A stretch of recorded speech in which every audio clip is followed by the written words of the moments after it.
ప్రపంచంలో ఈ రోజున ఎంత సనాతన ధర్మం వ్యాప్తి చెందిందంటే అది ఇస్కాన్. ఇంకా చాలామంది ఉన్నారు పూర్వం ఇప్పుడు. కానీ ఎలా అవతరించింది అసలు ఇస్కాన్? అంటే మా పెద్ద స్వామివారి ప్రభుపాదులు వారు కలకత్తాలో పుట్టారు 1896. ఓకే, వారికి 26 ఏళ్ళు ఉన్నప్పుడు, ఇది మ్యారీడ్ అప్పటికి, శిల ప్రభుపాదులు వారు అభయచరణ అరవింద భక్తి వేదాంత స్వామి శిల ప్రభుపాదు వారు, ఆయనకు ఒక ఫార్మాస్యూటికల్ కంపెనీ ఉండేది. ఎవరో ఫ్రెండ్ వచ్చి అవన్నీ వారే చెప్పారు ఆత్మ సాక్షాత్కార శాస్త్రం పుస్తకంలో. వారే ఒక స్వామీజీ వచ్చారు, రా అని పిలిచారట. ఈ రోజుల్లో నేను నమ్మను అన్నారట. ఒకసారి రా, ఇప్పుడు నచ్చకపోతే మానేది కానీ అన్నట్టు.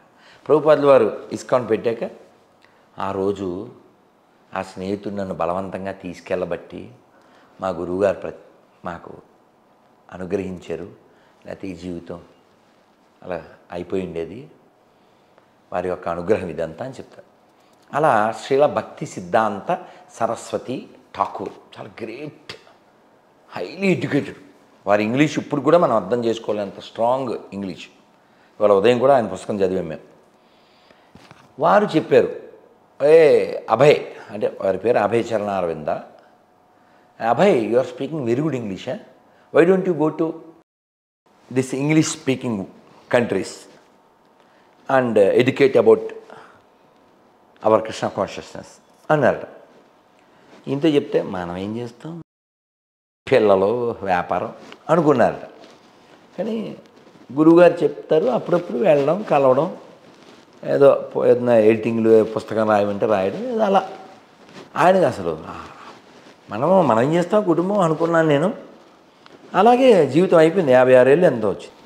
అయితే ఎప్పుడైనా భాగవతంలో ఏం చెప్పారంటే, కృష్ణ భగవాన్ చెప్తాడు, నాకు ఎవరైనా ఇష్టమైతే వారి సంపదలన్నీ లాక్కుంటాను అన్నాడు. రివర్స్ కదా కదా కదా మనం అనుకుంటాం అన్నీ ఇస్తే దేవుడని, లాక్కోవడం కూడా దేవుడే. అదే చెప్తాడు స్వామి భగవద్గీతలో చెప్తాడు. ఏమంటే సర్వమృత్యు హరశ్చాహం అంటాడు. నేను మృత్యు రూపంలో వస్తా, అన్నీ తీసుకుంటానంటాడు. సరే, మనం లాజికల్ నాన్న. ఇప్పుడు ఇందాక వేరే ఇంటర్వ్యూలో ఏదో అడిగితే చెప్పాను, ఈ టచ్ గడ్డ పగిలిపోను, కలవరాయలు, అగరబత్తులు, కర్చీఫ్లు, ఇదంతా ఏంటి చీటింగ్ ప్రాసెస్ కదా ఇస్కాన్లో. ఇప్పుడు కాదు కదా, నేను ఎందుకు చెప్పానంటే ఆ టాపిక్ ఇక్కడ మనకి చావు గురించే టాపిక్ ఉంటుంది. భగవద్గీత దేని గురించి మొదలైంది? చావు, జన్మ, మృత్యు, జర, వ్యాధి. ఈ 4 తప్పదు, పుట్టావా చేస్తావు, ముసలితనం, రోగం తప్పదు. కాబట్టి రోగంతో బిజినెస్ చేయొద్దు. రోగాలు తగ్గిపోతాయి నువ్వు కృష్ణుడు ప్రార్థన చేస్తే, కృష్ణుడు మంత్రం చెప్పని ఇవి చెప్పం మనం. సో ఇవి తప్పదు, you have to die, you have to face this అని చెప్తారు. సో ప్రభుపాదులు వారు ఈ ఫిలాసఫీనే భాగవతంలో ఉన్నది, భగవద్గీతలో ఉన్నదాన్నే ప్రపంచానికి ఇచ్చారు. రియలిస్టిక్గా ఉండండి, రియలిస్టిక్గా ఉండండి. ఇలా శరీరం కోసం మోసపోవద్దు, మోసం చేయొద్దు. ఇది ఉండదు. ఐస్ క్రీమ్ తిన్నా కరుగుద్ది, తినకపోయినా కరుగుద్ది. ఇది కూడా అంతే, జరిగిపోద్ది, పక్కెళ్ళిపోద్ది. ప్రభుపాదులు వారు అలా 56 ఏళ్ళు వచ్చిన సమయంలో వారు అప్పటికి భాగవతం 3 స్కందాలు చేత్తో రాశారు. కానీ ఏదో విధంగా మరి లోకానికి మేలు జరగాలంటే భగవంతుడు ఏం చేస్తాడు, ఏదో ఇన్సిడెంట్ కావాలిగా, టర్నింగ్ రావాలి కదా. నాకు వారి పుస్తకం చదివితే టర్నింగ్ వచ్చింది, కొందరికి నా ఇంటర్వ్యూ చూస్తే బర్నింగ్ వస్తుంది. సో ఆయన పుస్తకాలు చేత్తో రాసిన మ్యాన్స్క్రిప్ట్ అలమారలో పెట్టి వెళ్ళారు. వచ్చేసరికి లేవు. ఎవరిని అడుగుతారు, వాట్ హ్యాపెండ్ అన్నారు. ఇందాక టీలో బిస్కెట్లకి ఏమి లేవని పొయ్యిలో పెట్టేసాను. టీలో బిస్కెట్ల కంటే బుక్స్ ఇస్తారు కదా బిస్కెట్లు, కేజీలకు అమ్మేసాడు. ఆవిడ అమ్మేసింది. ఈయన అడిగారు, అసలు నీకు నేను ముఖ్యమా బిస్కెట్లు ముఖ్యమా? ఆవిడ బిస్కెట్లు అయిపోయింది.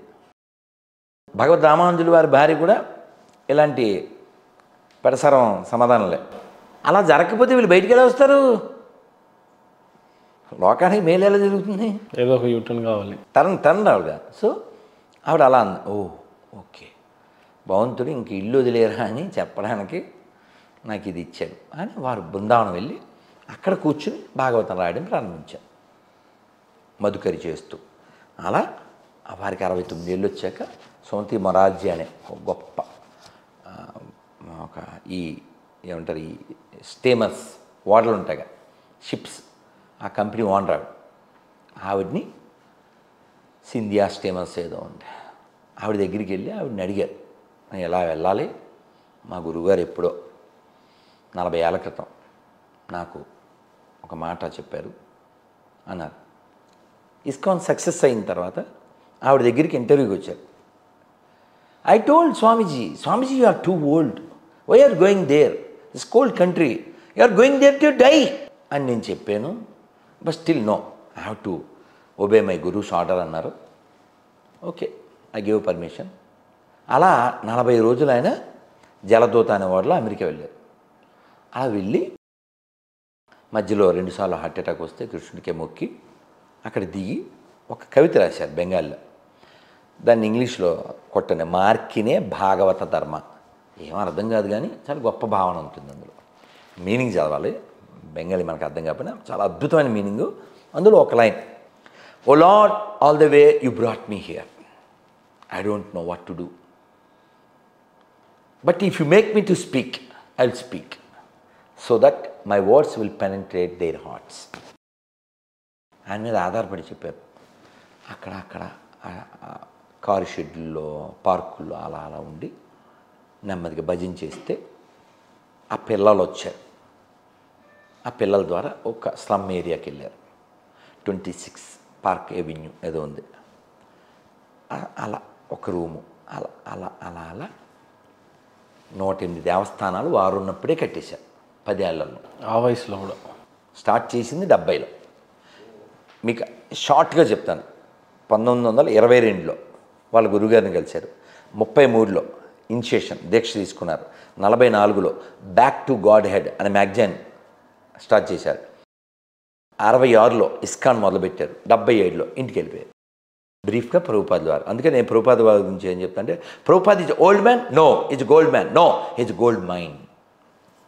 అలా 108 దేవస్థానాలు వారు ఉన్నప్పుడే కట్టారు. అందులో ఒక పెద్ద బ్యూటిఫుల్ టెంపుల్ వచ్చి అమెరికాలో ఉంది. దాని పేరు వెస్ట్ వర్జీనియాలో the palace of gold. Prabhupada palace of gold. అది నేల తప్ప అంత బంగారం. అమెరికా తాజ్ అంటారు దాన్ని. సో అది కొండల మధ్య వెస్ట్ వర్జీనియాలో ఉంటుంది.